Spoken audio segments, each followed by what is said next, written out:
really, really excited to be here tonight, be in community with you all. My name is Jackie Ross, and I am a managing director at Ward Circle Strategies, which is a communications firm that's actually based in DC, but only works with mission-driven organizations, mostly outside of DC, actually. So we are very, very excited and proud to work with the Red, Wine, and Blue team. Maggie, who you're going to meet in a minute, does a lot of work meeting folks on the ground in our 5 states, but then, as Julie said, with Trouble Nation and other programs, really working with that national Red, Wine, and Blue membership as well. But before we dive in, I wanted to give a little bit of the why I do this work. I'm originally from Cincinnati, born and raised, and then went to school in Georgia and moved to DC right after school. I'm the proud mom of 2 kids who may make an appearance. They're downstairs watching TV now, so we'll see how long that lasts. It's a good Netflix night. But I'm the proud mom to a 4-year-old and a 7-year-old who I feel like in a lot of ways are growing up in a world with less rights than I had as a 40-year-old. So I'm here because I really believe that it is those of us coming together in rooms like this, whether they are in person or virtual, that are going to make a difference and really help us protect and save our democracy. So with that, I'll kick it over to Maggie to give a little intro of who she is as well. Yeah, as Jackie said, I'm Maggie Bridges. I work at Ward Circle Strategies with her, but I function as Red, White, and Blue's press secretary, which is an incredibly fun job. So not only do I interact with reporter requests that come in, but I'm also doing a lot of pitching stories that we have at Red, Wine, and Blue that we usually get from our state directors, who get them from wonderful people like you on the ground doing the work. So I have the pleasure of getting to know all of you and getting to hear the really great stories of the work that you all are doing on the ground and making sure that your voices are heard and that we are telling all the stories. So I love when Jackie and I get to come on events like this and meet you guys more and hear what's going on and also share what we're doing. So really excited to be here, and hopefully I'll get to talk to some more of you throughout the year. Thanks, Maggie. So we do have a slide deck that we're going to show just because there's a lot of content. This deck will be available afterwards, so feel free, if you want to take pictures in real time of your computer screen or phone screen, you're always welcome to do that. But we do usually send the materials out after the fact as well. But we're going to throw a lot of content at you. We're going to try to make it as interactive as we can. And so in that spirit, we wanted to kick off with a question. We're going to use you almost as a little focus group, because one of the things we're always trying to understand is when Red, Wine, and Blue sets out to tell a story, we first and foremost think about our audience. And so we are constantly thinking, who's the right reporter to go to with this? Who's the right, or what is the right outlet to go to with this? And we're going to talk all about this later. But we're hoping that folks could put into the chat, the top 1 or 2 places that you tend to get your news. So be thinking about that. We'll come back to that question at the end of this first set of slides that we had, but would encourage folks to do some thinking and think like, what are the 1 to 2 places that you get your news? This could be newspapers, this could be radio, this could be local, this could be national, this could be podcasts, it could be social media, however, YouTube, however it is. So with that, Maggie, do you mind starting our slide deck? We're going to pull it up. Our first section is really going to hone in on who is the media. So we're going to go through different categories of media. A lot of this will, be second nature to many of you, but we like to start with just kind of a grounding to make sure we've got some shared language in what we're talking about. Okay, cool. So when we talk about the media, we're talking about some main categories. I think the first one that we have here is TV and radio. So we're talking about under the umbrella of television. We know we have our national network and cable news. So these are kind of the affiliates, which could be ABC, CBS, NBC, Fox. This is different than Fox News. We'll get to that. But the big national cables, including also CNN, MSNBC, Bloomberg. And then we've also got our local news. A lot of these local news stations, as many of you know, are affiliated with national networks as well. So you will likely have your, from Cincinnati, we have like our WCPO, which is affiliated, I believe, with CBS or ABC. I'm forgetting now. I've been gone too long. But they are typically affiliated with one of the national networks. However, we're seeing more and more trending of local broadcast toward a consolidated like conglomeration model. So some of these will be like Sinclair stations or Nexstar. We do want to just put out the cautionary flag that Sinclair stations do tend to be more conservative. So what they will often do is they will have national content that they're feeding to all of their stations simply because it's cheaper than having local content, all across the country. And typically that content for Sinclair does tend to be a little more conservative. So just a quick note there too. So that's television and then radio. So we've got our commercial syndicators. So this is like NBC and others, but then there's also nonprofit, which is Associated Press Radio. And then you've got your public radio, which are typically affiliated with NPR, PRI, Pacifica. We also have like talk radio as part of this commercial syndicators as well. So moving on to print. So I'm seeing in the chat a lot of folks getting their news from print, and quite a bit of TV and radio too. But when we think about print, there are several different categories. We've got our big papers of record. So when we talk about this, we're talking about the New York Times and Washington Post. We also have major dailies across the country. Some of these really function as national papers. For example, LA Times, Miami Herald. I would say the Atlanta Journal-Constitution is in here, San Francisco Chronicle to some degree. So these are typically what we would consider like state papers. Obviously magazines, many of us love magazines.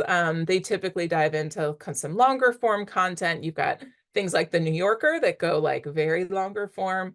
But typically I was explaining this to my children the other day because we had newspapers and magazines and they were like, what is the difference? And I was like, one of these is daily, one of these is monthly, or biweekly. We've got our community papers. Unfortunately, these are shrinking and shrinking. The good news is a lot of these are moving online to sites like Nextdoor, or you're seeing a lot of communities really using email listservs as kind of a replacement for community papers. I live in Northwest DC, and we used to have a really great Northwest DC community paper that has unfortunately folded. And I know that's the story of a lot of communities across the country. There are ownership groups. So Gannett is now actually the USA Today network. So again, similar to what we were talking with broadcast, a lot of these have the same stories that they kind of feed across their network. McClatchy is another one.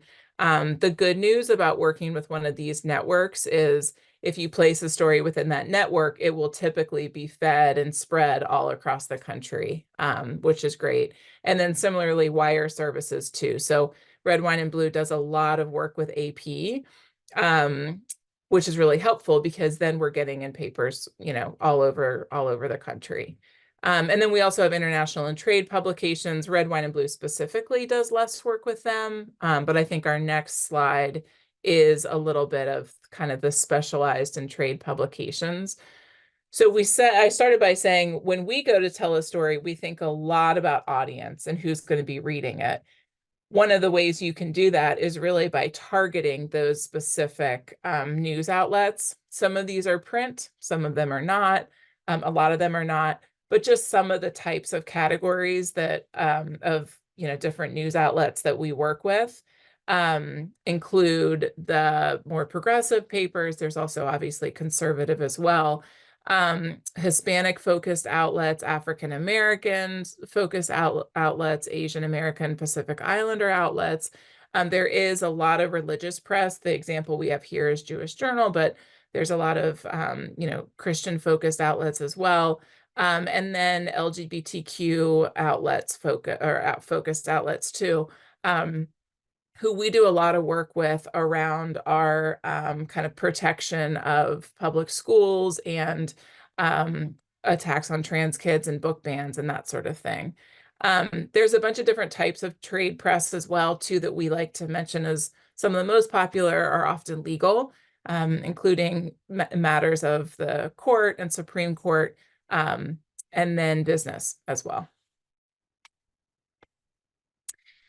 So then the next category is digital news. So obviously a hugely emerging field. I think one of the things to keep in mind here is that a lot of these outlets are only digital. They do not have any sort of print component. They do oftentimes have a newsletter component so that they are kind of feeding the news to you, not relying on you going to the website to find them. But you've got portals like AOL that really kind of aggregate news all over. You've got websites like BuzzFeed. They do still have a news component. There's a million of these too. That's just kind of our kind of go-to example. More and more people are getting their video news from podcast and now, or sorry, from YouTube, and now this, especially given the decline in cable and cable subscriptions and the rise of things like Apple TV and Roku and smart TVs, where you can access that content directly. We have podcasts. I know many of us are podcast listeners. This is where I get to put in a plug for the Suburban Women Problem, just as Julie Collins said, which is Red Wine and Blues podcast. And then as part of that, we also have a podcast limited series that's launching in February that's called The Cost of Extremism. And what we do is we take more of an investigative approach to some of the issues of the day. So we're taking a look at, the financial cost of book bans, or we've got an episode that's focused on the radicalization of like younger white men. We have another one that's focused on the kind of yogi to QAnon pipeline. So some of these stories, podcasts can be a great way to kind of almost like a magazine, like dive a little deeper on them. And then wanted to call out Substack as well. Would love if folks can quickly put in the chat if you're thinking of it. I'm loving following the discussion. If there are Substacks that you subscribe to. I know we've got a lot of Heather Cox Richardson fans in the house. We always do. She's one of our favorites at Red Wine and Blue, but would love to see what other Substacks you follow. For those of you who are not familiar, they're really kind of democratizing news in that pretty much anyone can start a Substack and build a following, which is essentially an email newsletter, but it's also posted on Substack's site and lets you find other folks who have Substacks. But you're seeing a lot of folks. I know Rachel Vinman, who's one of our podcast hosts, has a great Substack where it's kind of like a longer form communication than like a simple Facebook post or something like that, but a really great tool. And actually the Suburban Women Problem podcast, we haven't formally announced this yet, so you're now in the know, but we will be launching our own Substack later this month as well. And then we can't talk about media without talking about social media. So many platforms are not just generating their own news, but really where an increasing number of folks go to find and share news articles from some of the sites that we've already talked about, whether they are newspapers that have an online component or some of our news outlets that are just online entirely. And then we have to always name our right-wing and anti-choice outlets, mostly to make sure that everyone knows that these do have more of a conservative bias. We all know about Fox News and Breitbart and others, but some of these you can be reading and not necessarily know that they are conservative leading. Something like American Values. That sounds great. We all love American Values, but that is like a pretty rabidly anti-choice media outlet. So doesn't mean that you shouldn't read these outlets. By all means, it can be helpful to understand what the other side is thinking. You won't necessarily see Red Wine and Blue in these outlets, or at least in an article that we've participated with. But we always want to put up this slide of a quick rundown of right-wing media as well. We want to go back to Julie Collins. And Julie, we're hoping that if your internet is allowing you to, you can share a little bit about the stories that you've worked on with Red, Wine, and Blue, especially with an eye toward, as someone who, you know, is newer to media, is there anything that you learned about doing media that you kind of wish you'd known before you participated in any of the stories you've helped us with? Okay, I think we've lost Julie, but Maggie would love to hear from you if there's any stories from the Red, Wine, and Blue organizing team that you want to share out of women that you've had a chance to work with who maybe weren't familiar with media before. Yeah. One of my favorite stories, who is one of the biggest Red, Wine, and Blue fans probably that you will ever meet. Her name is Shelly, and she's from Medina, Ohio. And she is, if any of you have joined this training before, you may have seen her because we try to bring her on to share her story. But Shelly got involved with Red, Wine, and Blue kind of randomly on a whim.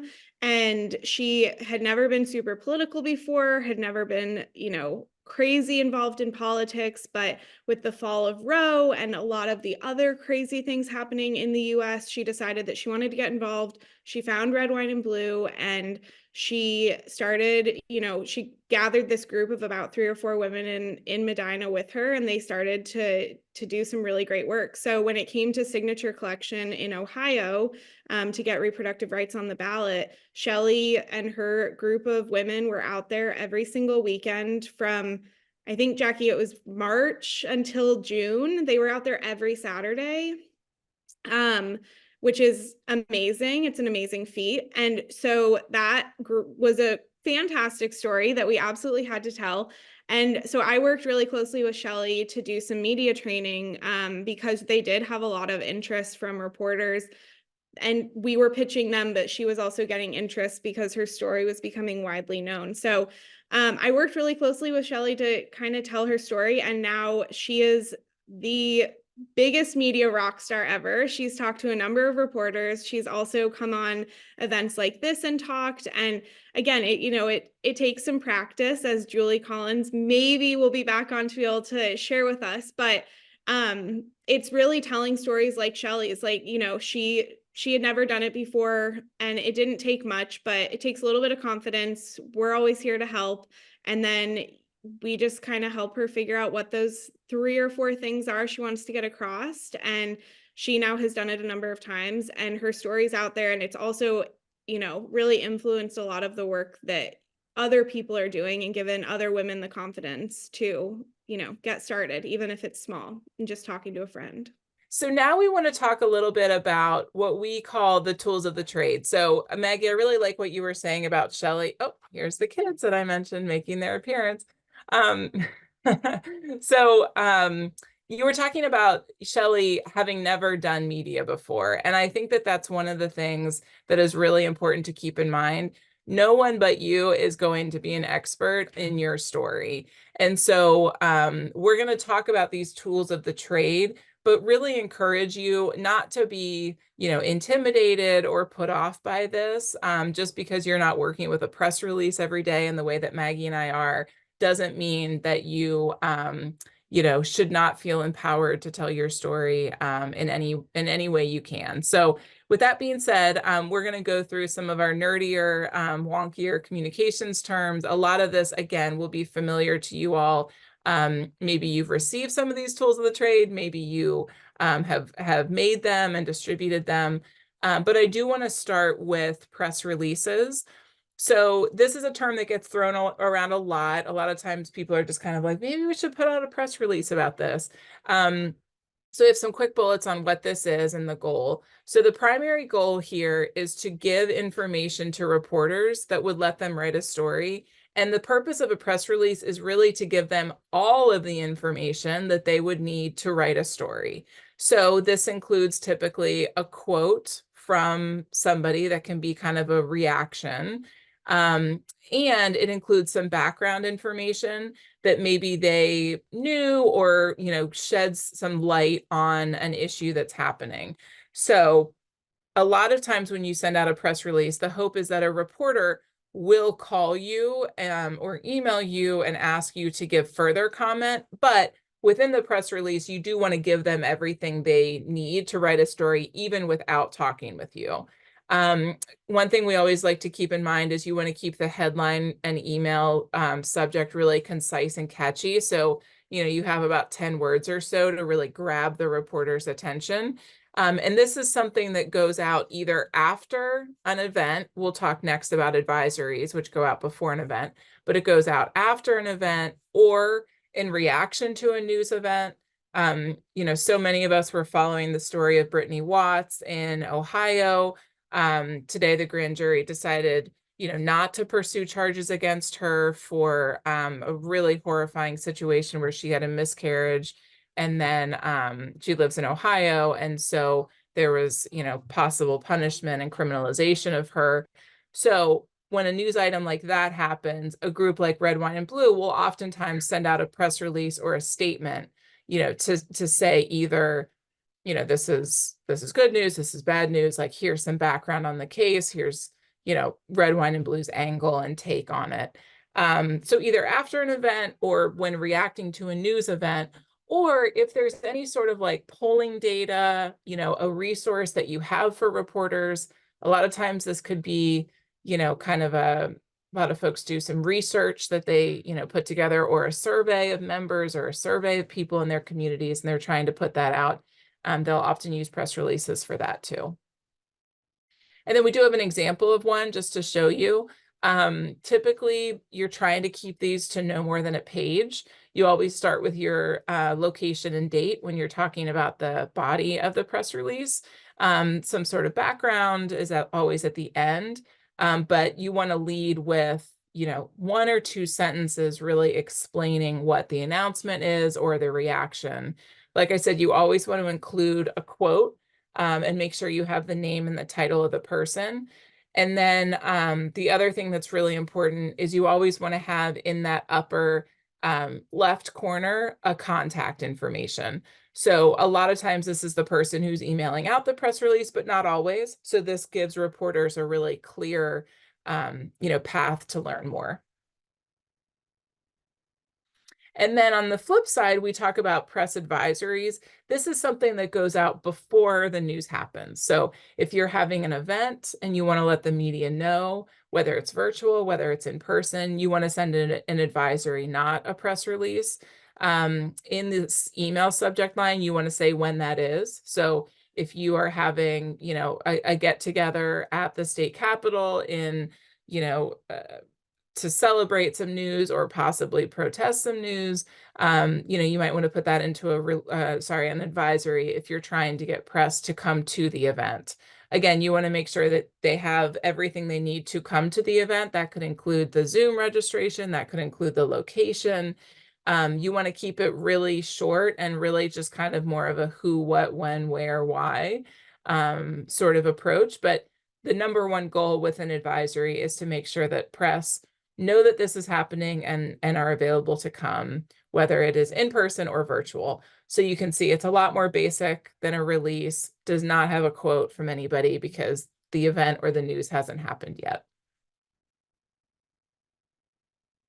So when you are sending out either a release or advisory, you always want to put it in the body of an email, mostly because attachments oftentimes get flagged as spam for reporters, and many of us too, as we know. I mentioned subject lines, really important to, catch people right away. In the case of a headline, you have about 10 words. In the case of a subject line, you have about 5 words. So, brevity is good. And then you, instead of putting like a video or something within the body of the email, you want to use links to those. Again, mostly because photos and videos typically tend to get caught in spam. Cynthia, I appreciate your point in the chat too about the timing. So with advisories, you do definitely want to give folks 48 hours. At times, we have a lot of follow-up calls that we may do as well. If we're really, really trying to make sure that local news in particular know that something's happening, we'll typically send an advisory 48 hours and then 24 hours before start making phone calls to reporters or assignment desks as well. Couple other tools of the trade. Op-eds can be really, really helpful as well. I'm sure a lot of us read these ourselves, whether they're in newspapers or on online sites. Op-ed stands for opposite the editorial page. So whereas so a lot of papers have editorial boards where that is the kind of hired team from the newspaper, from the outlet that is weighing in on an issue. An op-ed is opposite that page, if we're talking print, and it's where regular people can weigh in. So a lot of times you're seeing, community members, a lot of elected officials will do these, community leaders, but this is where a Red, Wine, and Blue in particular has had a lot of success working with folks to really tell the story that is not being told by the media. So the most effective op-eds are about a news story, but they provide a little bit of a different perspective. So it may be, oh, they're banning books and they're trying to ban books in my school district, but I'm a mom of an LGBTQ kid, and I want to tell you what impact that would have on my child. So somebody who just has a different perspective than what's typically in the news. They also typically connect a policy argument with real people and stories. So I'm sure many of you, have participated in this yourself or, would like to. I will say, the number one thing to keep in mind with op-eds is every paper has its own submission guidelines. So if you're thinking about this at all, it's really important to go to the, online version of the newspaper, and just see what those are. Sometimes you have 550 words, sometimes you have 750 words. Rarely do you have more than that. But you want to figure out how many words you have and where they should be sent. And then I think before we turn to this question, we had one slide on letters to the editor, LTEs. So this is going to be much shorter than an op-ed, but this is another way to get a community perspective, using a newspaper or other platform. A lot of times what we're doing with these is really trying to correct inaccuracies. So typically you think about somebody writing their newspaper because they've gotten a story wrong. They've not told our side of the story. Red, Wine, and Blue has had success doing this when a reporter has, written about Moms for Liberty without offering a counter perspective from a parent who's not, supportive of Moms for Liberty values. So they're oftentimes used to correct inaccuracies. And sometimes they're just used to weigh in on an issue that's happening. So much shorter, you're talking typically about 100 words. And oftentimes this is in response to an article that has been placed, although we're seeing more and more that it doesn't have to be, which is new.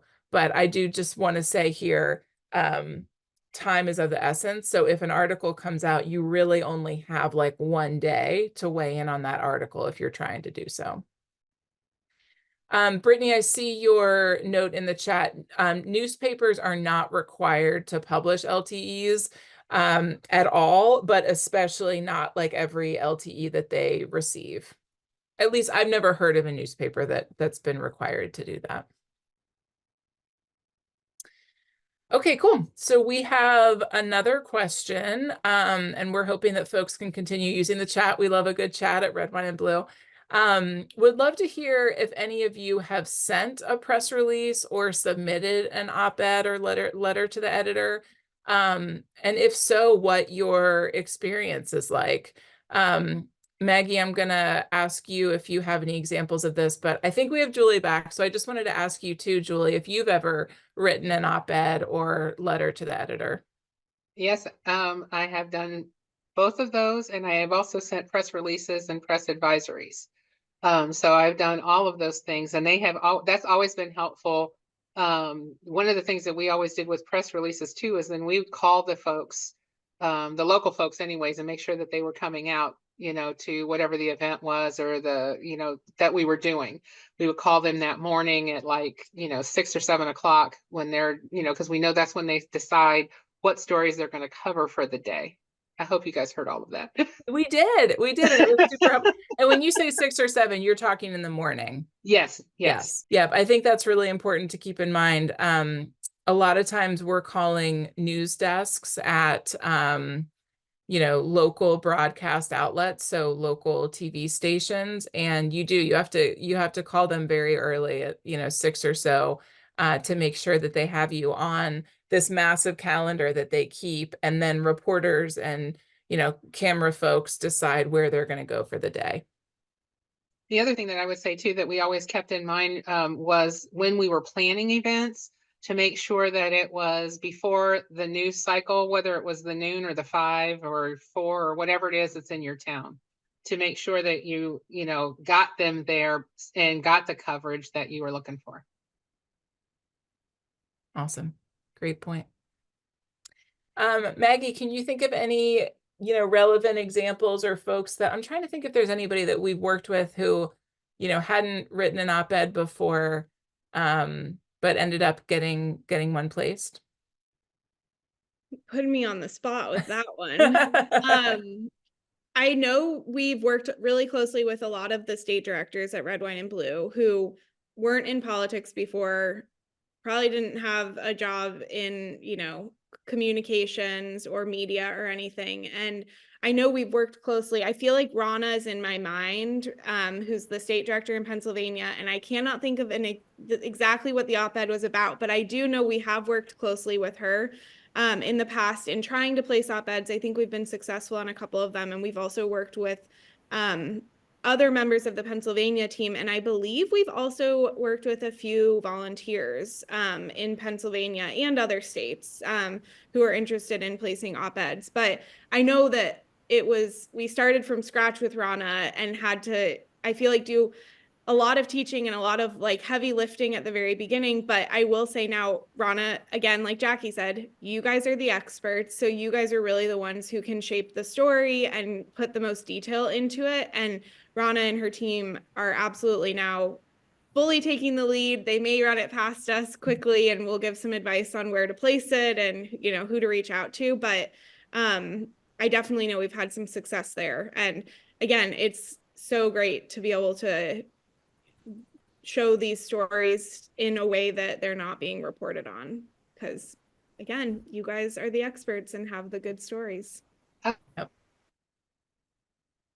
I see, Valerie, your question about sending this either on behalf of yourself or a group. I will say it is very hard to get op-eds with a lot of, co-signers placed. It's harder to do that than get, just one. Like if Maggie wrote an op-ed, it's going to be easier to typically get one author placed. There are exceptions if it's 2 people that would normally not come together. So a Democrat and a Republican, or, a Democrat and a former Republican. There's kind of like a cool, unlikely alliances, angle there, but typically you do have more success if it's a solo signer. And from a pitching perspective, pretty much everyone should be sending their own op-eds for placement. The only time that, Maggie and I would get involved is if it is, multiple, if we're working for Red, Wine, and Blue and there are multiple signers or something like that. But even then, we work closely with people on op-eds. A lot of times we always encourage them to send them themselves. You don't want to have the appearance that someone has written this for you and is placing it for you, unless you are, very high up within an organization. In those situations, reporters really do not care about us at all. Yeah. They only want to hear from you guys. Yeah. Yeah. And then Leslie, I see your question about an organization. It typically, for a press release or an advisory, so it's, if I'm writing a press release or an advisory, it doesn't need to be from an organization. It will definitely be, you will raise your chances of having reporters attend that event or cover it after the fact, if it comes from an organization, just because it makes it feel like it's going to be newsier than just having, one person's perspective. So even if you're sending a press release, like Maggie sends these all the time for Red Wine and Blue. It still comes from Maggie. The email that shows up in your inbox comes from Maggie. It doesn't come from like RWB Press or anything like that. But it's very clear that it is an organization held event or statement or perspective. And then Liz, I see your question about Red Wine and Blue approval process. We have an approval process for members of our team, so our like full-time employees or organizers. We do not have a set process for Red Wine and Blue members, who are identifying as a Red Wine and Blue member. I do just want to say that Maggie and I are here to help with any sort of, op-ed or press release or letter to the editor that you as a Red Wine and Blue member are considering submitting. So think of us, as like a benefit to being a Red Wine and Blue member. But the only approval process that you would have to go through is if you are an employed member of Red Wine and Blue. Tips and tricks for when you are talking to the media. So we've gone through kind of who the media is. We've talked about some of the tools of the trade in terms of pitching them and trying to tell stories. Now, let's say you've done all of that and you've got a bite. You've got a reporter who's interested. This may just come in naturally too without you having to do any pitching. That's more of a reactive posture, of course. So we wanted to make sure that we set aside time to be, really clear about some of the things that we have learned. Again, this is not meant to be any sort of like rigid, Bible or standards or anything like that. This is just meant to kind of share what we have learned. And want to go back to the point of like, you are going to be the best person to tell your story. So, want to make you feel like you already have the skills and knowledge to do that. But that being said, here's a couple added things. When we're talking to reporters, there's 3 different statuses that you can think of. A lot of times these are kind of thrown around as well, kind of like press releases and advisories. So we wanted to be really clear that we're using the same language. The first status is on the record. So this is when everything you say can be directly attributed to you. Your name, your full name can be used. You can be quoted directly, and your affiliation can be used. So that is an important thing to note, because unless you have stated otherwise, they can choose to identify you. The reporter can choose to identify you in any way that they can publicly find. So they can say that you're Jackie Ross, a resident of Cincinnati, Ohio. They can say you're Jackie Ross, an employee of Word Circle Strategies, if that is public information. They can say you're Jackie Ross, a Red Wine and Blue member. Any way that your affiliation is online publicly, they can identify you as that. Typically, you're going to be working with reporters, most likely, who will let you choose how you want to be affiliated. But if something is on the record, then that option is on the table for reporters. This is kind of up for negotiation if you're working directly with a reporter and you have the kind of like skills and knowledge to ask. No, I don't want to be affiliated as a former Republican. I'm now an independent and I just prefer to focus on being an independent. Or if you just want to have your first initial but not your last name. So all of that must be negotiated though before you start speaking with a reporter. So that's really important. And the last thing I'll say here is every interaction you have with a reporter is on the record unless you have specifically specified that and the reporter agrees.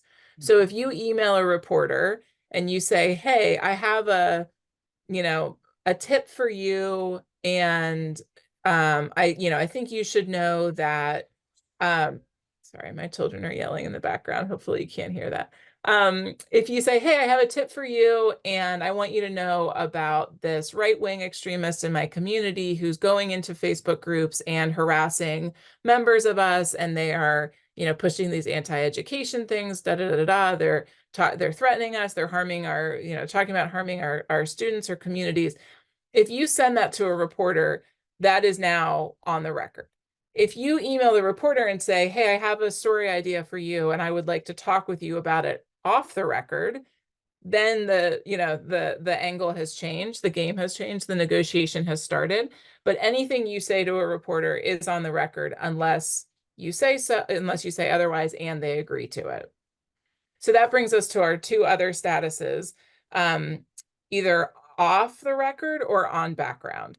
So off the record means the conversation essentially did not happen from a reporter perspective. They cannot quote you, they cannot refer to the conversation. It really was only meant to give them knowledge that you are not comfortable having out in the world. On the kind of adjacent side to that, a lot of times we're also working with reporters what we call on background. This is when what you say can be used, but it cannot be attributed to you. So I, in addition to doing all of this crazy political work in my 9 to 5, love celebrity gossip. And that's how I unplug at night, as I read celebrity gossip. And you'll often see, a source close to Taylor Swift said. That is an on background situation. So what that person has said can be used, but that person is not named. Most likely that is Taylor Swift's publicist who is placing this story. We all know how this works.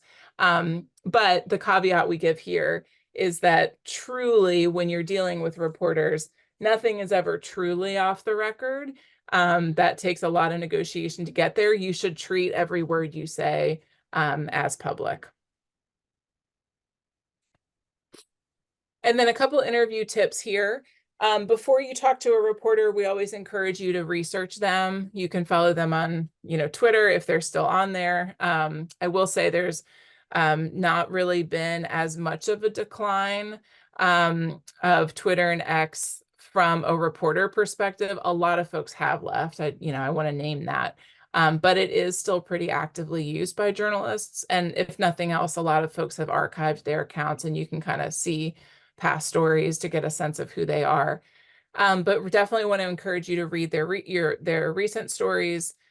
We've talked about the need to be yourself and tell your own story. Taking your time. If you are not doing the interview live on air, always feel free to say, you know what, sorry, hold on, I just want to take a second and think about your question. Pause, take a minute, and then formulate your thought. That's always okay. That's going to be trickier if you're obviously live on air, whether it's radio or broadcast. But we want to go in thinking about what are the 3 things that I want to get across in this interview. No matter what question they ask, right? You always want to, respond to the question, but you can always pivot into, the message that you want to get across. So what I like to do as I'm prepping people is I say, get out a Post-it and write the 3 things out that you want to get across. Just a couple words so that when you are asked a question, you can kind of keep that top of mind to go back to as well. And then you want to think about what are the likely questions they're going to ask me? What's the follow-up? Are they going to ask for some data to back up my claim that book bans have cost some districts thousands and hundreds of thousands of dollars? Are they going to ask for the numbers on that? And then oftentimes they will kind of state opposing views. They may say like, well, I know you say that these book bans are harming kids, but, what do you say to people who say that, they're really protecting kids or whatever? And so we've offered here a couple of what we call pivot phrases to keep you focused on one of those 3 messages that you've gone in and wanted to say. So you'll hear more about this if you join Jess McIntosh's great training next week on Comms 101, but we don't want to necessarily repeat the disinformation or the misinformation that the reporter may be, trying to kind of put out there for you to respond to. We just kind of want to stick to what we're saying in terms of like, okay, here's what I do now, no, or the important thing to keep in mind is this. So those are some interview tips as well. And then we always have to say here too, just like we put up the slide of some of the right wing and anti-choice media, there are, and we've experienced with Red, Wine, and Blue, there are right-wing groups like Project Veritas and others that are really showing up to events and trying to, and this has been happening forever, long before Red, Wine, and Blue was an organization. It will happen, for the foreseeable future. But really showing up to events and other things, trying to pose as reporters, but then, you know, editing and cutting the video, taking things out of context. So if you are at an event, whether it's Red, Wine, and Blue or otherwise, and a reporter comes up to you, the first question we always ask people to ask is, what outlet are you with? And if they are with a reputable outlet, you know, one that you're interested in talking to, you're going to want to ask for that press credential. Every member of the press at an event, you know, will have that. So you can ask for a credential, or even like, oh, can I see your business card or something like that as well. And if something feels wrong, it probably is. So, you know, just like you would at any other time, trust your gut. If you're approached by a reporter and it just doesn't feel right, or you're not really sure where they're going with this, you are never under obligation to speak to the media. So, you know, always feel free to trust your gut there too. Okay, so then I see some folks putting this into the chat already, but we wanted to encourage people, if you have been interviewed with a reporter before, if you have anything that you've learned that we didn't cover today, you know, please put that into the chat. And then also just wanted to open up the floor for some questions. So I've been trying to follow as I've been talking. Maggie, feel free to pull out any that I've missed, but Esther, I do see your question around you know, since agreements are verbal, what holds the reporter to the agreement? A lot of times they are not verbal. So sometimes you can do this over email or over text message before you speak with the reporter. If you are talking to a reporter, you also want to be recording that conversation if you have the, you know, ability to do so. A lot of times I'll be talking to a reporter, but recording it on my computer or on my phone. You do want to get the reporter's permission to do that. So typically when you go down with a reporter, they'll ask you, they'll say, hey, is it okay if I record this? And you can say, yep, I'm doing the same. Is that okay? Oh, good question. What can you suggest as ways to reach people who don't read much? Maggie, would welcome your thoughts here too. I think a lot of times this may be taking your question a little too literally in terms of like reading. When I hear that, I think like, oh, are there great like video sources that you can point people to, or, you know, podcast or radio sources. But you may be talking broadly about people, and I know many of these people, many of them are my friends and family, who are like, the news is all bad. I'm so overwhelmed. I'm so anxious. I'm just tuning out. And there, I think that this is where you can tap into the power of the relational organizing that Red, Wine, and Blue does, because sometimes we are the best messengers for some of our friends and family who don't read much or pay attention to the news. This is kind of the beauty of what Red, Wine, and Blue does, frankly, is they say, you know your network's best. So what tools and resources can we give you to communicate with folks and give them that fact-based information if they are not engaging with the news? And so our Red, Wine, and Blue social channels are full of, you know, reposts of articles or our own content, you know, videos and graphics that we create that you can share with folks as well. You took exactly what I was going to say, Jackie. I think we live in a time where social media is kind of crazy, but we're also really lucky that there are content creators like people at Red, Wine, and Blue, but also other organizations that are trusted news sources, make sure they're trusted, but that have those, short videos or kind of recaps of what an article is. And I think having the conversations is the biggest thing, but then finding those trusted sources that are maybe interesting videos or, interesting graphics to share that really get points across. Because we do a lot with our social media at Red, Wine, and Blue that it could just be a small picture with, 4 lines of text, but it can carry a really heavy message. Chris, I also really appreciate your point in the chat about pronouns. A lot of times, for those of you who can't see the chat, Chris was saying that they were interviewed by a reporter, and the reporter refused to use they, them pronouns, which is completely unacceptable. And even you said that happened in 2017. It wasn't okay then. It definitely wouldn't be okay now. So first of all, I'm sorry that happened. Very unprofessional of the reporter to do that. And reporters oftentimes need education on our issues. So at the end of the day, reporters are, members of our community or our state or our country, and they are not the experts.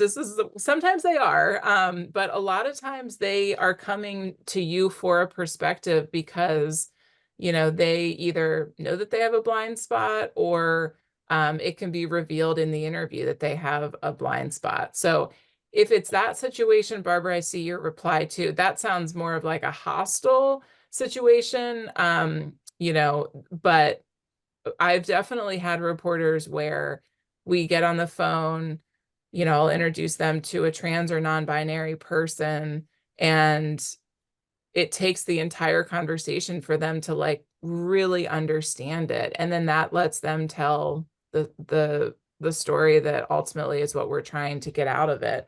I will say, if you have a issue with a reporter, something like this where they're refusing to use pronouns or do, basic professional standards, this is where editors can be helpful, and other gatekeepers. So you can always look up that person's editor and feel free to reach out to them directly too. Well, thank you so much, everybody. This is one of the best ways that I can imagine to spend a Thursday night. So thank you, Maggie. Thank you, Julie. I think Maggie put emails in the chat, so hoping to hear from some of you. But we're here for whatever you need. Thanks, everybody. Have a good night.